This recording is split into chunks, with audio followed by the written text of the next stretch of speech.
Okay. Hi, everyone. Welcome back to Tuesday Counseling Podcast. We have a very special guest today, Lauren Larkin. Guys.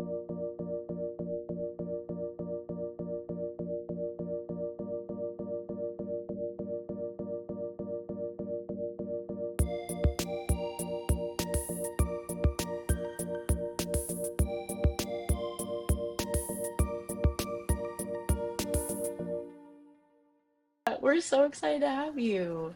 Lauren is, if you know anything about TikTok therapy, you probably already know who Lauren is. She's something of a guru on the app. Um, yeah, I guess like how's everything going for you? Career-wise, TikTok-wise, all of the stuff. Everything's pretty good. I feel like the pressure and the waves of TikTok for me usually ties to my team. So if I'm Yeah. feeling stressed about TikTok or Instagram, I feel like that's because I need to get them more clients or I need to do something to reach a certain type of audience who wants to see a Sure. therapist from my team. Um, and that hasn't been the case. Like my team is pretty full, so I get to play around a little bit more now, and it's fun. I really like both just the influencer creator kind of side of the app Yeah. and the business marketing side of, obviously it's a wonderful tool for referrals. So it's Yeah. hard. Some days I'm like, I don't even want to be a therapist on TikTok anymore. Like I'm like, I just want to be a TikToker.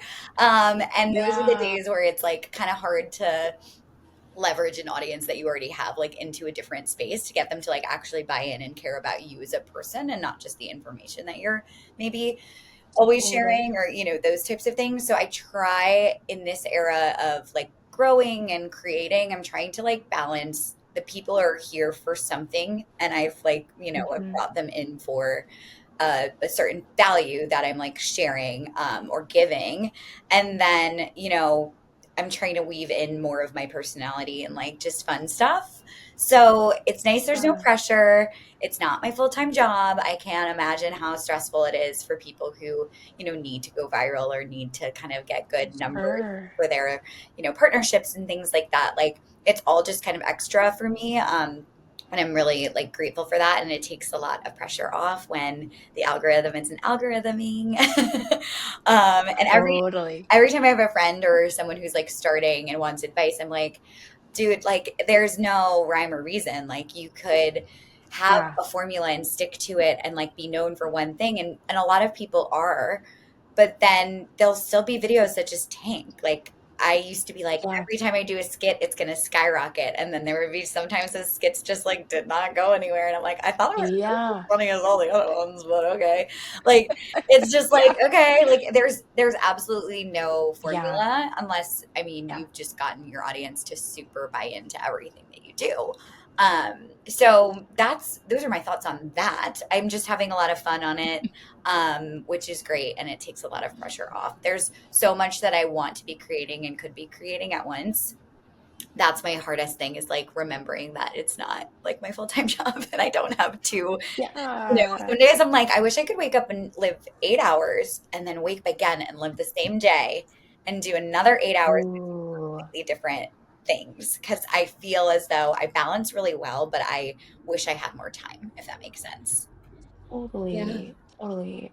You are wearing many, many hats. You are doing a lot of different things. Well, I all think that's therapist really cool. business owners are, I will say. Yeah. Like, if you're just a therapist and you clock in and clock out, you're still probably also wearing a lot of many different hats too, because you have hobbies and you have interests and you have family and you have all the things.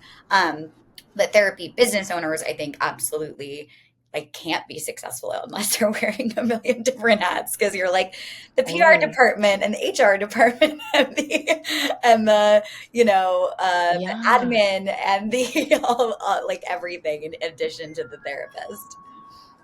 Totally. You've got a lot of things, a lot of responsibilities, and a lot of different, you know, kind of a multidisciplinary type approach to your career. You're more than a therapist, you're more than an influencer. You're kind of you're all of them. It's fun. I never thought that would be the case. I feel like the world really wants you to be like one thing. So when you think Yeah. about what do I want to be when I grow up, or, do I want to change careers? It almost feels like, okay, Yeah. if I change, I'm going to go fully into this next thing, or I'm going to like these Mm. decisions that we make feel like they have to be like a one path mind. And I feel like perfectionism too is like, oh well, if I do this one thing and I do it really really well, I will be successful. But now it's so fun to see like all the different like lives, and how much, oh my gosh, I can't speak, how many people actually do value and want to have multiple different like paths and parts of themselves like more on display than just like sticking to one thing. Yeah, and along those lines, I wonder what it's like for you to hold, or if you feel like other people hold you to a different standard on TikTok because you're a therapist. Mm, yeah, I did a video about how therapists can be influencers because of an email that I got that was Yeah. very nasty from someone who asked to be on my email list in the first place. So I was kind of Of like, course. pardon? Um, but I think, yeah, therapists are held to the standard that they are supposed to like never talk about the negatives, or to be perfectly living in alignment with, I think, the things that we're helping our clients work on. So sometimes I do get that pushback of like kind of pulling back the curtain and showing that we could be having like a bad day. I did it, yeah, there was like a silly video I did where it was like two different sounds, and um it was like, existential dread, or just like whatever we've got going on in our world we're feeling, and then we turn on for a session and we turn on, just like any job you show up for in the world. You show up and you're professional, and you're, I actually thought, I was showing a good thing because I'm like, I'm so happy when I actually talk to my clients. Like if I have something going on Yeah. in my life, when I see them, it really does make me feel better too. Like it's a nice experience to share with my clients, and I care for them very very much. I've been working with most of them for many years, so I have deep deep relationships with these people, and I walk away feeling like, oh, that was so nice. Um, and for some reason, sometimes that really triggers people to see that we could be going through something. And some people, I actually feel like this is a very small minority, but some people think that therapists should not be showing all these different sides of themselves. So, yeah, it's really interesting to think about how we are held to a different standard maybe than other professions. Like I always think, I'm like, if you found out a doctor was like also playing in a band on a Saturday night, like you'd be like, oh, that's so cool. That doctor's like, that's sick. Like he like has like this other hobby. Like, and maybe people only like it if it's a hobby. They don't like it if you're like Mm. having a side hustle or a different type of way of making money, which Yeah. is social media in some ways. And Yeah. I had a friend actually tell me recently when we were talking about partnerships, this was really, really helpful for me. I was thinking about a partnership and I was talking to her about it. And she was like, I think you're putting your therapist ethics hat into this social media content creator space. And like, yes, you're a therapist, but you don't have to have the exact same ethical code as you do when you're working with someone one on one that you do on Mm-hmm. social. You don't, obviously we're going to be careful about that because we don't want to Sure. speak, Yes. like get too risky with it, with how we present Yeah. ourselves if we're using it as a business and marketing tool. But there's Sure. one-on-one ethics in a therapy space, and then there's social media ethics, and those are actually two different things. Hmm. I was like, damn, that's so helpful. Thank you, Laura. Laura Caruso Therapy. Follow her. Yeah. Love you, Laura. Yeah, Thanks, she's girl. the best. Yeah. I mean, you've kind of trailblazed this path, I think, for a lot of therapists online that didn't maybe exist before. And Really? I'm I sure feel there are like other I was people. like late to the game in I some don't ways. I remember know. being like, there's so many therapists on social. I have nothing unique to say, but I'm going to try. So I so appreciate you saying that. And it's just such Yeah. a funny like life lesson. I had when I was in a different relationships, this is like a totally different life. Like years ago, there was a woman I was connected to. She used to work for Glossier, I think. So she was Mm. like big Wow. deal. Like she was like in their brand, like marketing something. And she had told me like, Cool. you should be on TikTok. You should be on social. it was like prime, like right after COVID. And I was like, no, I'm too nervous. Like, I have nothing to say. I can't make it unique. And I wish I had the confidence that I had when I first started back then, because I look back and I'm like, oh, I could have been more successful. A bigger following is not always a good thing. So I'm pretty content with where Yeah, I'm at. totally. Totally. I think you've tapped into a really cool market for sure. Thanks. And Yeah. yeah, definitely you're exploring new ways to be a professional online with a following and doing it ethically, but also doing what you're interested in doing, not just talking about the same five things for mental health that, like talking about anxiety every Free single tips day, for, like, yeah. If you yeah, have to do that, yeah. like sometimes you just have to play the game to give the people Right, what they right, want. right. Or even the advice for Yeah. therapist videos. Like, I do not enjoy those, to be honest. I Mm, find it to be, to be I'm honest. just like, Yeah. oh, I'm so bored of talking about therapy sometimes. But I know that Yeah. the followers that I have are a lot of therapists. So it's like you do Sure. have to balance out giving the people what they want in some ways, and then also like doing what you want. That's why I don't care if a video, Yeah. like a fashion video, doesn't get a lot of likes or views, because I'm like, I know the first people who are watching it are probably therapists, and maybe half of them have no interest in that, and so it's not going to get pushed out, and that's okay. And my Yeah. favorite DMs ever that I get are people who are like, I love your therapy and I love your fashion, or Oh, I love seeing your life, or your day in my life videos are my favorite. yeah. And I'm like, you can stay. I'll have 10 more of Yeah. you. Thank you. Yeah. I love that. I guess that's kind of a question I have too, is like, are there any segments or skits that you do kind of as a running thing that you're like, that should be doing better? Like, I think that's really funny. I'm disappointed that's not performing better. Yes, always. There are definitely moments where I'm like, this is going to hit. It's going to be the best thing ever. It's totally going Yep. to take Yep. off. And then it's like, oh, Yep. crickets. Like, it's like, Right. what a bummer. But for some reason, it doesn't hurt as much as I thought it would when I was first starting out. I think with my history of an eating disorder and my self-esteem issues that I've had in the past, and like just the person that I used to be, I think could not have dealt with that rejection sensitivity, Mm, and probably would have spiraled every single time. I mean, I even remember I posted about my eating disorder on my personal account mm. before anything really like was a plan in my head of like what I was going to do with my story. And I shared it, and I like almost threw up and like walked out the door and like left my phone behind. I was like, I'm gonna walk. Like, I can't Yeah. handle the vulnerability of sharing this. But then it was super helpful even on that smaller scale on my personal account. People were messaging me like, I thought you had the perfect life, and I had no idea that Wow. you were struggling with this. And it just means a lot to see someone sharing that. And those were kind of like the first moments that I would start, like, even just on my personal laurenelizabethlarkin.com website that I had at the time, I would like do some blogs about my eating disorder. And like, it's just kind of like where I started being like, sharing your story has like a purpose and can actually help Mhm. people. And you do it over and over again, and then you're just like, okay, well, this is embarrassing. Like, I posted something really stupid this week, really silly, like just literally dancing in my robe. um that was a hard one, actually. This week I was shocked at Sure. the emotions that came up for That me, was hard. being like, this is really cringy, and this is embarrassing, and this could be in Oh, someone's group chat. And it's definitely like it's gotten sent somewhere. I see someone DM'd it to, you can see those numbers. um and I was like, I don't know why I'm having such a hard time with this one. They're all the same level of cringe in some ways.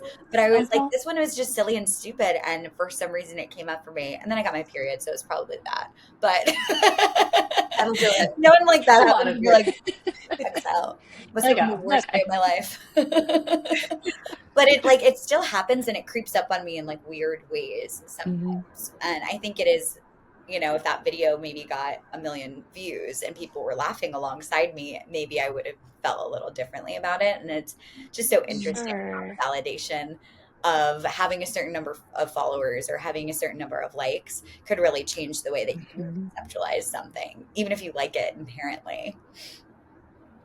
Totally. I feel like I'm Totally. not on topic at all, and I'm just like talking No, about we, everything random. So I This apologize. is perfect. Okay. this is This how is every a episode goes. Okay. We just go everywhere, Okay. everywhere. yeah. Obsessed. Yeah, we have no Okay, direction. It's okay. Lauren, my question for you, as someone who is also in the eating disorder space and the disordered eating, I posted something this morning. It Okay. was like a rant about TikTok and I think just social media right now. And yeah, like skinny talk. And I am having like war flashbacks to like the late 90s, early 2000s. Like I was just like, what is going on? I guess I thought that we had learned, Hmm. and I don't know if it's the like a new generation that is entering the social media space or what it is, but I'm very curious about your take Oh, I would love on to all of share. that. Yeah, it's so interesting. This new wave of creators, actually, not a new wave, they've always been there, right? But these creators who are really leaning so aggressively far into the eating disorder space, and they are not getting any blocks, any low view, like jail, anything, because people are still so desperate to buy into skinny equals better equals happier. Yeah. It's so hard. And it's so hard working with clients in this space where Ozempic is a thing and where, it's easily accessible to people and people are using it for not the right reasons.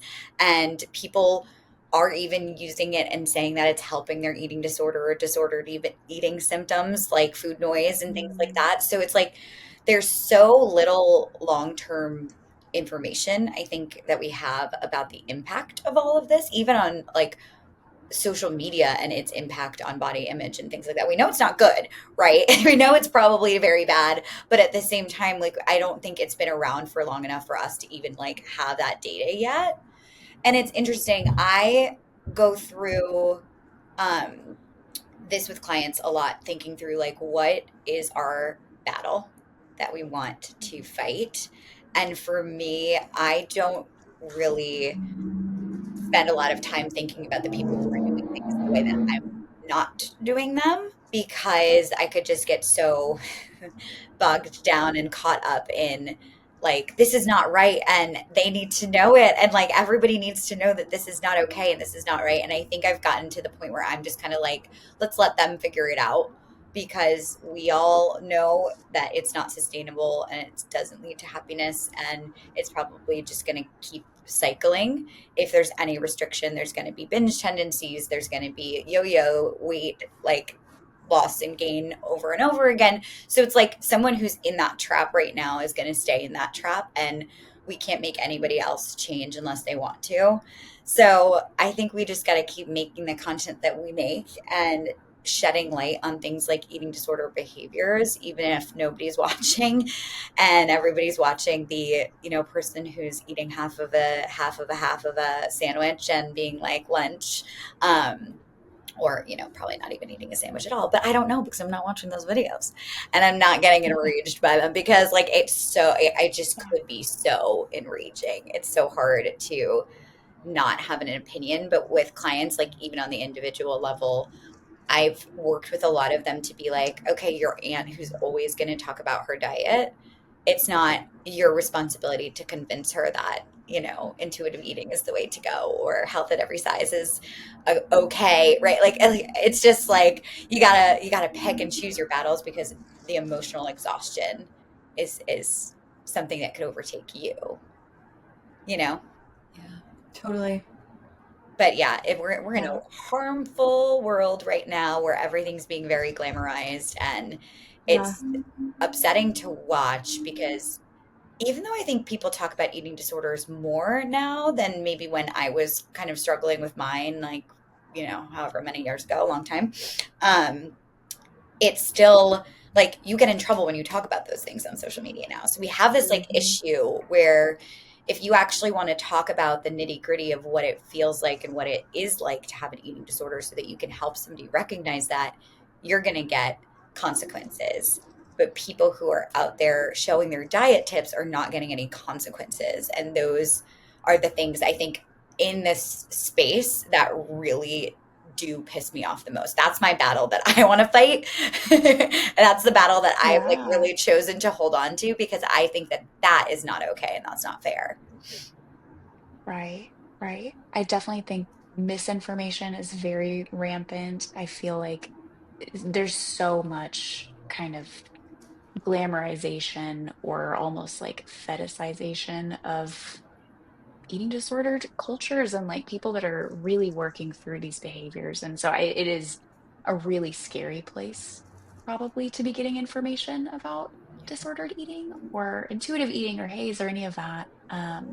But I'm so glad that like there are people that are trying to like provide real, like really actually good evidence-based information for people because I know that we do find a lot of our information on TikTok. So I'm glad that there's some of both.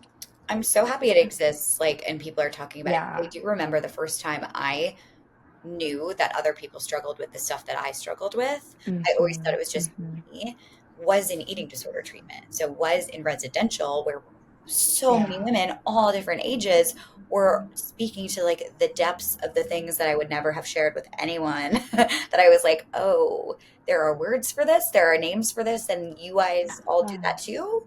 Like that's wild. Yeah. So that's one thing that I do really love about social media, is that people are actually going there and talking about it so much more than in the past. But then they're also, you know, I mean, it's like Tumblr, like the pro Anna era that would, Mm. if one maybe a first wave of what this looked like on the internet coming back, where Sure. we have this, yeah, fetishization of eating Hmm. disorder behaviors. It's really bizarre. Yeah. It's really bizarre. Yeah.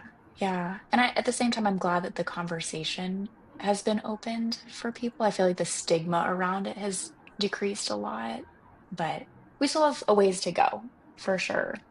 I know Erin has had a lot of experience with the topic just in terms of like having worked in a like inpatient setting for that. So I think you guys definitely have some overlap there. I have two clinicians on my team who have worked in those spaces too, and they're my rock stars. Awesome. I never wanted to go back into that space. I was like, no, thank you. I've been a patient. I have no interest Yeah. in seeing what it's like on the other side. I have a general idea. I'm good. I'm going to work in the private practice setting. And that has worked really well for me. But in the private practice setting, you get a lot of working with the eating disorder. I feel like some clients, it's like maybe it's never going to go completely away. So we just have to do the best Yeah. we can, knowing that that might be the case, and normalizing that too. Some people will struggle with an eating disorder maybe forever, and it doesn't have to be forever and that heavy, heavy weight all the time. That's not necessarily the Right. same thing. Yeah. I guess is there anything that you wish more people understood about that online or just of that topic? Well, it's interesting. Now I'm going to plug something a little bit. I am Do, working please do. on a workbook that is going to be published, I think. So it's due to my publisher, full manuscript, in August. So I'm assuming like end of the year or beginning of next year. Like, I don't know how these things work. First time we're over here. But I'm hoping by like end of this year or beginning of next year, I'm working on an ongoing recovery workbook for people like me who, are a person who is recovered, and I kind of go in and out of in recovery and recovered, and like I feel pretty solid, but at the same time, who knows what's going to happen? Like, who knows what could, people have injuries and then they're no longer able to move their body, and that triggers a lot. I'm getting to the age where a lot of friends of mine are getting pregnant, and I would like to be pregnant at some point in the near future, and like that's a huge trigger. And my clients are also getting Mhm. pregnant because we've all grown up together. So it's kind of like there's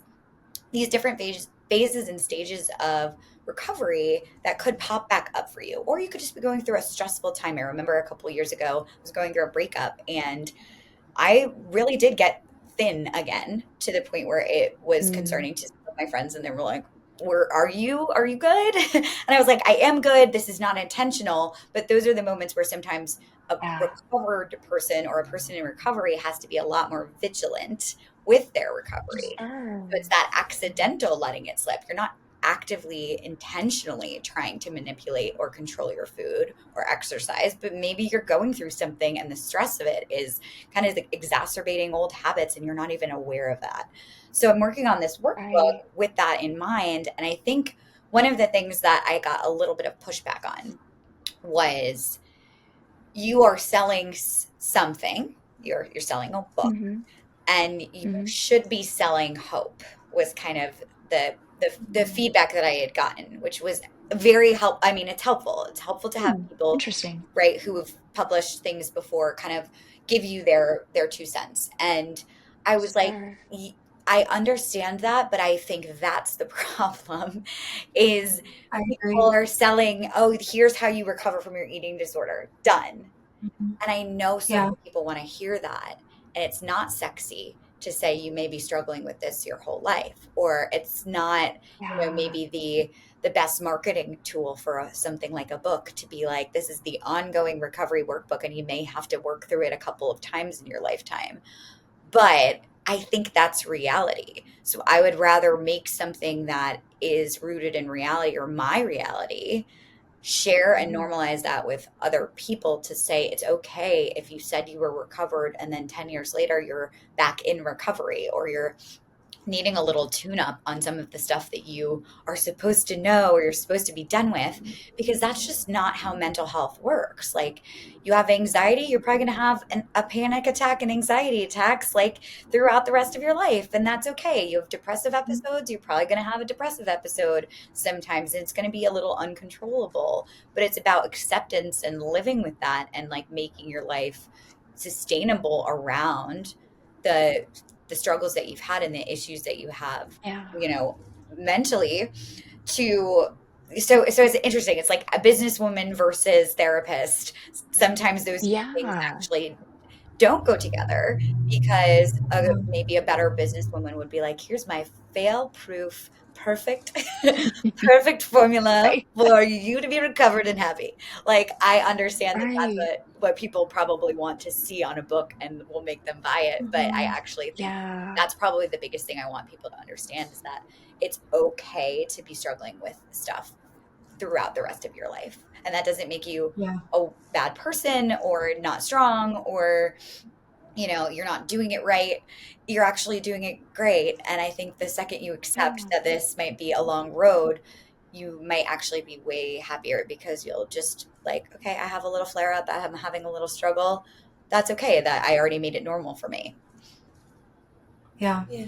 I think I've had that conversation so many times in residential, and I don't think it's to anyone's fault specifically, but I think sometimes when entering treatment and making the really, really hard, really brave decision to do so, the mindset, I think, with motivation behind it is like, you're going to do treatment, you're going to learn all of these things, you're going to step down, and you're going to go, back to normal life, right? And I think sometimes we can get caught up in that narrative, which then is followed by us re-entering treatment, Yeah. and then you're stuck in this cycle. And so I think you hit the nail on the head with like just normalizing that. Eating disorders, anxiety, depression, like an eating disorder is no different really than any other mental health struggle that you're going to struggle with. It is not something that you go nip in the bud in treatment and then come get out of treatment and you're like good to go. And so I think normalizing that, like, this is something that will be a part of your life. Potentially, maybe it won't. If it's not, that is amazing, amazing news. But I think so many times people are sold this idea that, entering treatment, they're going to be able to leave and be a different person or a new person who doesn't struggle with these things. And I think that is a trap that a lot of people fall into. And so it's refreshing to hear someone talking about it in this way and marketing something for reality, I guess. We'll see how it actually turns out. Hopefully they don't make me change like the titles and things to make it like snappier. I'll be like on the side being like, this is what this book's really about. No, I'm just kidding. But that's And such how an interesting point about the residential and like the step down process to, it's so hard to go back to your regular life. I didn't. I was like, I'll go back to New York, but I'm going to do something totally different because I don't think I'm ready to like try and integrate back into my old life. And now I can do all the things that I used to do. I can eat at the same places. I can walk by the same streets. It's like exposure therapy, right? Like you can do anything that you did pre-eating disorder or even in your eating disorder. Like I can drink Diet Coke all day long and it's not in a disordered way. Like, like there are things that you can do when you're at a certain level of recovery, but it's interesting how we see, eating disorders and addiction, I do think like have similarities and parallels. And it's like going into that same environment that made you sick. Going back, like it's why people struggle ongoingly. If you go back into a family unit that is the root of all of your trauma and your eating disorder is your coping skill for your trauma, how would you not continue to struggle with the eating disorder? Like, so some people just really don't have a lot of options to change their whole life. And we have to like be willing to work with and continuing to find ways to do that exposure therapy, I guess, faster than someone who can integrate and have, a different life and a different kind of like lifestyle when they get out of treatment available to a lot of people. Like I quit my job and I was like, I'm going to be a nanny. I'm going to figure it out. Like not a lot of people can do that. That is a lot of privilege. Oh, well, no, it goes back of how frustrating it can be for clients, like the self-help industry. I experience that so often. Clients will come in. If I've read all of the books, like I've done all the research, I've listened to all these podcasts, and it can be overwhelming, all of the information. Some of it like is countering the other, right? And so how frustrating and overwhelming, and I think what Erin said, right, how refreshing it would be for someone to acknowledge that and say, this isn't a one-stop shop. This isn't going to fix you, but this can help you along your journey. So true. And that ties into the social media of it all as well, right? Because better content is the content that's like foolproof. Here's your thing. Use my perfect Totally. quote. this is Yeah. this is it. This is going to change your life. And Yeah. I try really hard to take my tips and say, take what works for you, take what and leave what doesn't. Take this idea and bring it to your therapist and see how it applies specifically to you. Here's a thought that worked for one person. It's definitely not going to work with someone else. And Yeah. it's less sexy content, I'm going to be honest with you, but it's realer because clients come in and we have to tailor everything that we're doing to what will work and hit for them. What formula is going to be the best formula for that specific person. Yeah. Absolutely. Yeah. And I think that's so cool the way that you have found the line between like, what do I really believe to be true as a clinician about this topic? And how do I want to market it to people to where it will actually reach them? And I feel like that is not an easy line. It would be sexier to be like, buy this, you'll never need to read another thing about it. And I think that Right. would maybe contradict some kind of ethical, clinician piece for you. And I just really admire the way that you are highlighting the kind of like chronic maybe nature of it, or almost removing the shame piece of if I fall back into it, like what's wrong with me? And you're saying nothing, like Nothing at it's all. okay. Yeah. Yeah. I think that's really important. I think that's more important than sort of a hollow 5 tips to never have to deal with this again. I can't imagine someone reading that and being like, I must just be really messed up then if that's not working for me. Yeah, there's so Yeah. much shame in that, thinking that this formula Yeah. works for someone else and it doesn't work for them. But, everything has to be taken or left. Everything has to be like, oh, this is, Yeah. think about how much, too, with therapists, we have to keep doing continuing education. We have to keep learning. We have to keep growing. I love that about our profession because it's like, who are we to say we know everything or we have the best idea? We have Yeah. stuff that we really like that's not going to, be the perfect fit for every client. And each individual clinician has their own style, of course, and like flair and like the things that they're drawn to.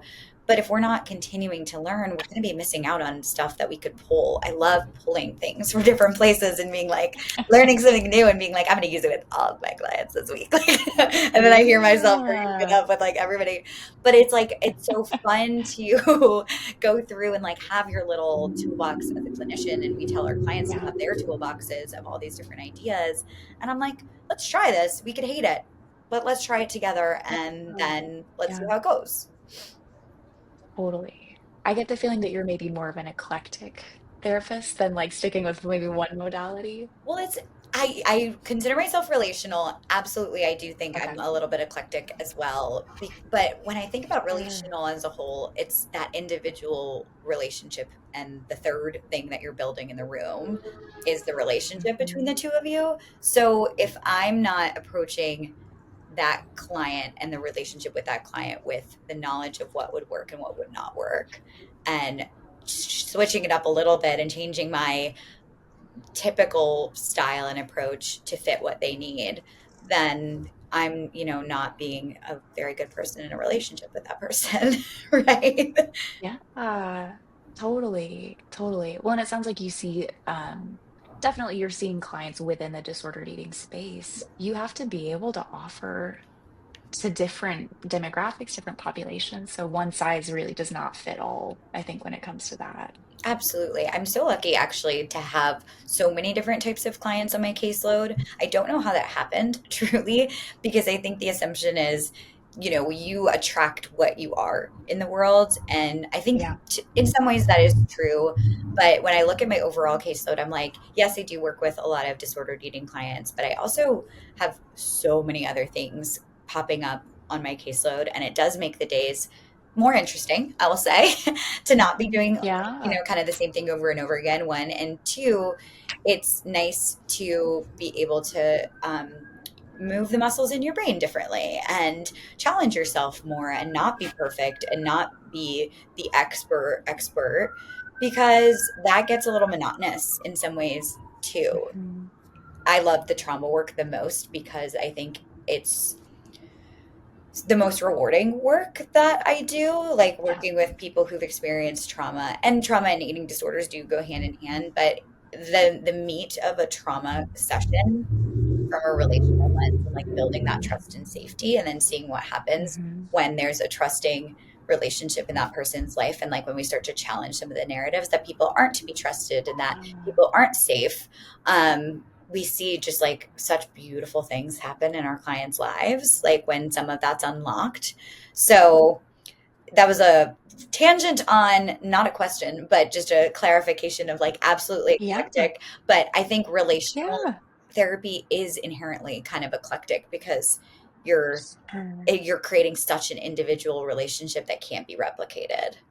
And it's so hard to teach that, I will Absolutely. say. It is, as a supervisor Yeah. and a mentor, it is so hard to teach relational therapy and like actually Yeah. describe it to be like, well, you got to pick up on what's coming up in the room. Like, I don't know what else to say. Yeah. It's a Yeah. microcosm You to have the to try it. macrocosm of their life. Like, it's like, what does that actually Totally. mean? Totally. Until you get in there in the room with a client, it's really hard to imagine what it will feel like or what you can read in a textbook is not going to be the right thing to say in the moment. So it's so, so nuanced and really delicate. But Well, and the one thing that I will always love about relational therapy and just looking at therapy through a relational lens is kind of the pressure that it takes off of us as therapists. I think sometimes I know I will walk into the room and I will be like, okay, like what am I going to do today? Like let's how am I going to make this work? And I think um falling back on the relationship as the most curative factor in therapy sometimes allows me to just like take a breath and just like be present in the room with my clients. um, because sometimes I think I can be like very much like reaching for interventions or modalities or different things um, to serve my clients in the best way possible. And so i I do love a good relational therapy moment for that reason. And I do think that some of the modalities like CPT, DPT are like foundational in many ways to all of the other work that we do and very important. Um, but I do think that they can just scratch the surface sometimes. So it's like absolutely better to start teaching that mindset reframe, like narrative, core belief, all of that stuff, like as soon as possible in that setting. But we have Mhm. that ability for long-term work. It's like, okay, we can weave in and out of this stuff. We can really take our time with it. And like you said, like take that deep breath and like sit back and let the client tell us who they are and not just assume that we know what we need to give them immediately. Yeah. Yeah. I think that's been my favorite thing about being able to work simultaneously in a residential setting and then also in private practices. I've really gotten to, I've learned to appreciate what both settings have to offer. I think like strict behavioral DBT, CBT, ACT of a residential is so important because these are the like foundational skills that you need to be able to function in the world and to be able to stay in your window of tolerance and remain regulated when things get messy. And then once you have those skills and you're able to use them, stepping into private practice and having that longevity and being able to build that relationship and being able to kind of find the why in the trauma work and kind of getting in the weeds in that way. It's been very, very cool. I love both of them equally. It's so fun. And the ability to just kind of do what you want in private practice with it is so great. One of my clinicians who's licensed, Caroline, she's certified in CPT. So she did like a little CPT like workshop for my team. And then my two supervisees like bought the book. We're ready to go. They like were like, we're gonna do this with our clients. And then I talked to Soph on Wednesday, and she's like, I got one girl stuck on session 2. We've been on session 2 for like 3 weeks. I'm like, so what? Great. Okay, you've been on session 2 of CPT for 3 weeks, but that means that your client has so much stuff that's coming up for her in her impact statement Mhm. that it's taking 3 weeks to get through what the impact statement like means to her. And that's great. That's amazing. Like that's the best part Mhm. about private practice is you can take that tool and that framework and you can make it your own. I love that. I wish you were taking supervisees in Texas because I know quite a few people that would definitely hit you up for that. Sounds like you're doing a great job. Thank you. I mean, probably my last, and Avery, if you had anything, don't let me No, dominate. Okay, you're good. Okay. dominate. My last question for you, Lauren, would probably be like, she's got a lot of hats. She wears them well. She loves those hats.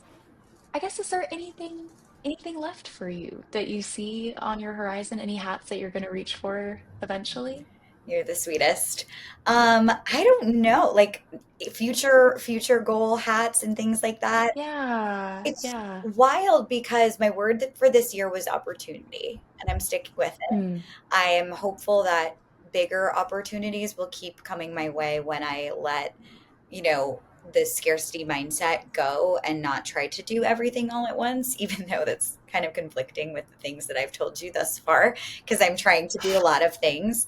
And I'm finding myself kind of going, back and forth every day. I'm like, oh, I could be doing that and I could be doing this and this would be cool and that would be nice. And I'm like, I have all these ideas. And then I think the way that I try to talk myself down is like, we have so much time. So if you want to get started on something, get started, but no one's holding you to a timeline except for my editor, the workbook. mhm. I do have to, it's like homework.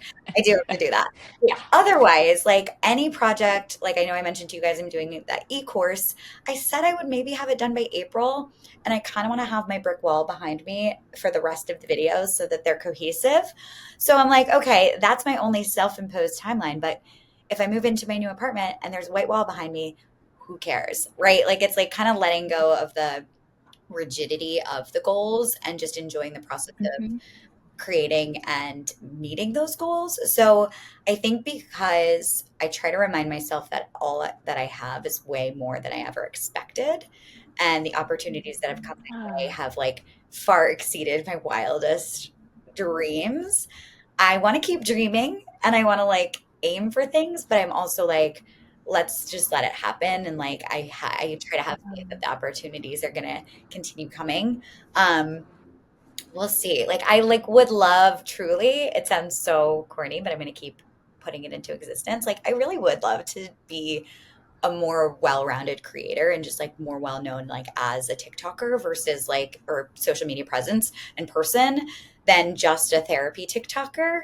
So we're working on that. But whenever people like do I come love up to me on the that. street or like at a wedding or like in places where I've been recognized, I'm like, "Are you a therapist?" And they're like, "Yeah." And I'm like, "Damn it." One time, a couple times they have not been therapists and they have just been regular people, and I'm like, "I love you." Tell your friends. Yeah. Like famous Yeah. therapists and the mentally ill. Right. It's great. Yeah, it's a great group to be famous among. Yeah. Well, I I love that mentality of like definitely looking ahead, but also not getting too caught up in what's next and just kind of slowing down and enjoying what you're working on now and the things that you've already achieved. Like I feel like so often we don't really pause and look behind us of where we've been and how far we've come. So I really think that's a cool way to think about it. I try to tell my clients that, and that is one area where I'm like, okay, you're actually going to practice what you preach, and you actually are going to tell yourself that if you reach no other levels of success, this would be fine for the rest of your life. So Yeah. just let that be true, and then everything else will come. Uh, well, I am so, so, so grateful that you carved out some time in your day to come talk to us. We have a, I would say tradition. You're our second guest, but a tradition that I think we will continue with our guests of doing a tiny little round table to close of like our favorite thing about our guest today and what we really admire about you. Oh my gosh, I did That's not putting mean to. you on the spot. I'm gonna cry today, I Is that guess. Okay, fun. Love this. I never give Avery or Aaron a heads up before I pitch that, and so they're always surprised too when I say that. It's So your tradition that now you guys have to be prepared for yes, It's now a now it's starting to tradition become a yeah, starting today. starting to cement that tradition. I will go first because it was my idea, and they can think about it too while I'm talking. But I would say that I have so much admiration for the person that you are, of the hats that you wear. I think you wear them each so well and so gracefully, and in a way that is so inspiring to people like me and people that want to do what you're doing. So I definitely appreciate that. Yeah. You're the sweetest. That's Thank you. great. Who's Okay, do you up? want to go or do you want me to go?